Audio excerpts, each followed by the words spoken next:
Hey guys, welcome back to the channel. So I'm just running a heat cycle through the Chevelle this morning. It's kind of a nice day and I don't know when I'm going to be able to do this again. So anyway, the topic of today's video. Now this is something I really didn't want to revisit, mostly because it was a painful experience for me, but there is something to learn from this. Now this all involves my GM crate engine. So this is a 454 HO, your basic GM crate engine.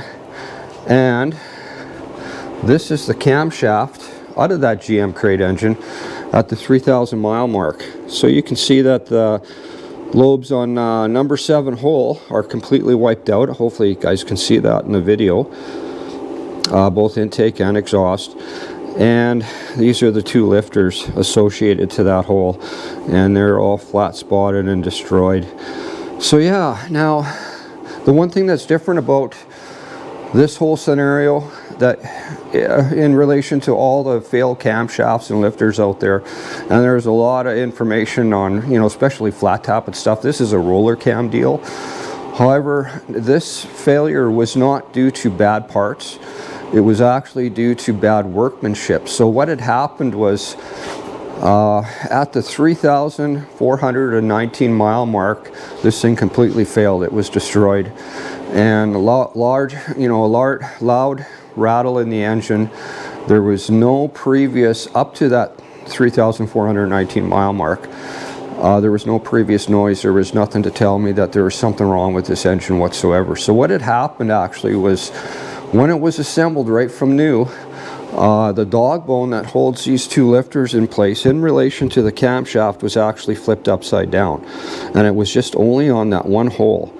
So, you know, I don't have an answer as to why it didn't give me any telltale signs. There was no lifter tick whatsoever in this thing until that 3,419 mile mark. Now the worst part about this whole thing is I had no warranty whatsoever.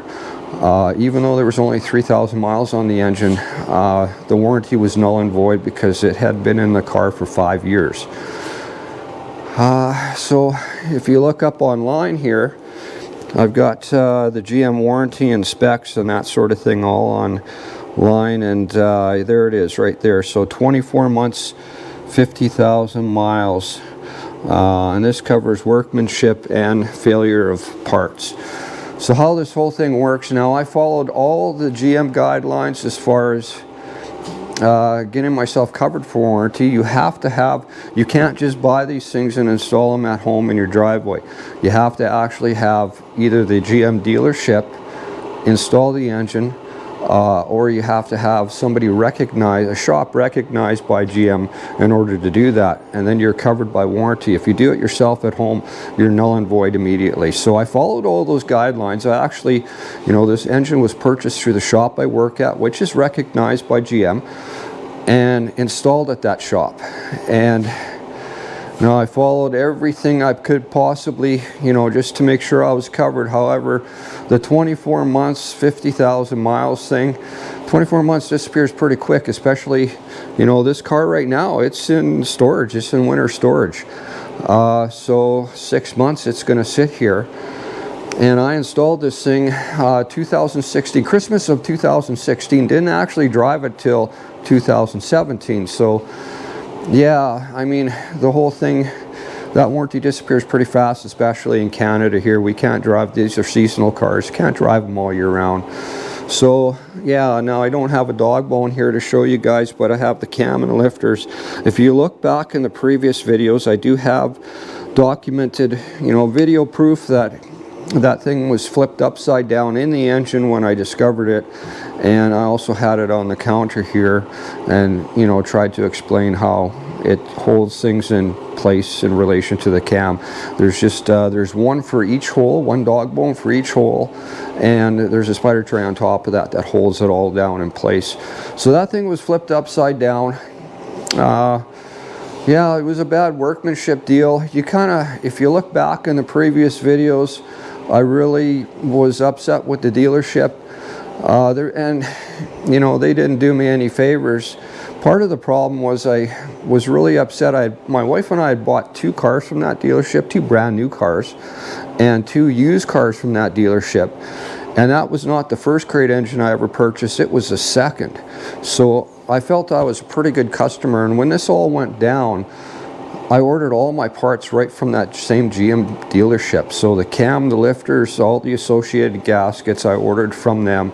Not covered by warranty. I did call everybody I could to make sure that my warranty was null and void, and nobody wanted to talk to me about, even though it was only 3,000 miles, they did not care that, because once they knew it was in there for 5 years, they knew I was exempt, and nobody was interested in helping me out. So I wasn't really looking for anything free here. I just wanted to get the thing back together, salvage what I had left of the season, and yeah, I was able to do that. It was a little bit of a fiasco. I actually took delivery of 3 camshafts from that GM dealer before I actually got one that was usable, which is ridiculous. Each one of those had damage or marks in them, and I kept returning them, and finally got a good one. The other thing was they wanted $70 for a lifter, which is ridiculous. It would have been over $1,000 just for lifters. The whole deal cost me about $1,000 to repair this situation, and about 15 hours of labor of my own time to get this all put back together. But anyway, the one thing I really wanted to share with you guys is warranty. Warranties are really made to protect the seller, not so much the consumer. These warranties, and I don't care if you're buying a bicycle or a brand new car, warranties are really set up to protect the seller. Now I know there's a lot of people out there that have been able to take advantage of all their warranties, and that's great to hear. I'm glad to hear that. However, especially in this case, these cars sit for 6 months. This one's in storage right now. And that 24-month period disappears pretty fast, especially in Canada. And it's hard to take advantage of any kind of a warranty when they only offer 24 months. Now, I heard rumors that they actually upped it to 3 years, 36 months. And not only, if you read the fine print here, it only affects the E-Rod, 36 months, 50,000 miles, which is the LS crate engine they sell. So it didn't apply to me. Anyway, I was well past the 3-year mark anyways. So yeah, one of those deals. This is not your typical. Now, I don't think there's a whole pile of cars out there, or engines rather, that have this same problem. I hope this doesn't happen to anybody else. This is a really weird, unique situation. The guy that was assembling this thing just had a bad day. Got one of those dog bones flipped upside down. Unfortunately, it cost me $1,000. It was just one of those weird deals. So this is not your typical, cam and lifter failure due to bad parts. This is strictly, a workmanship deal, which is unfortunate. Now these engines, I really do like this engine. Like I said, GM 454 HO GM crate engine. And this, like I say, this is the second one I've owned. I had a 502 HO. I like the way these things are made. It's a fully forged rotating assembly, 4-bolt main, steel crank, rectangular port heads, 219 intake, 188 exhaust. It's got all and it's a roller cam. I like the roller cam. A lot less trouble operating with those. No break-in concerns. We just fire the thing up and follow their guidelines when you do a fresh start. It's pretty easy, simple to use. A little bit more money than the flat tappet stuff, but a little bit more reliable. Anyway, I just wanted to share that stuff with you guys and kind of recap this whole thing. My previous videos, I really kind of took after the whole dealership. Really, at the end of the day, and yeah, they didn't do me any favors. It was kind of a tough pill to swallow, but at the end of the day, it's GM of Canada that could have really, looked after their product a little better. But regardless, I do like these engines.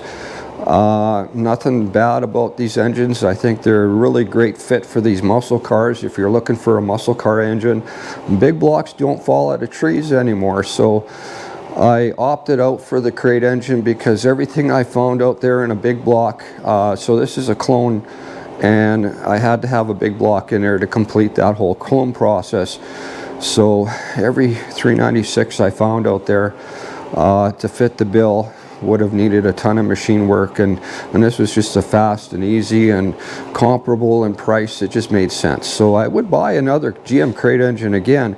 I just learned that warranty in this case not going to help you out. At least in Canada here, we don't get to drive these cars that much. So seat time is very valuable, and if you get 5-6 months of seat time per season, that's exceptional.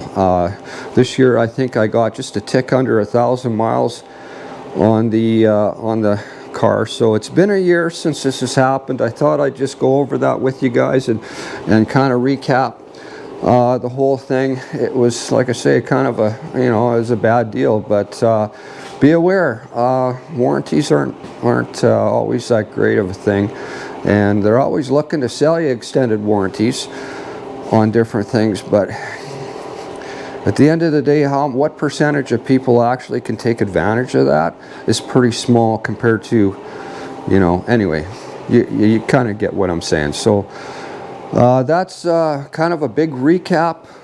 I've had a year to chew on this whole thing, and yeah, there's the original cam. You can see the rest of these lifters are in pretty good shape. There is a couple here that are kind of compromised slightly, but I think that was due to trash floating through the system. They say that lifters are the trash can of the engine, so a lot of trash does get trapped in those things. Anyway, thought I'd share that with you guys and just kind of recap the whole thing. Thanks very much for watching. I appreciate everybody that's hit the subscribe button, the likes, and sending me comments. That's great to see. So anyway, thanks for watching. See you again.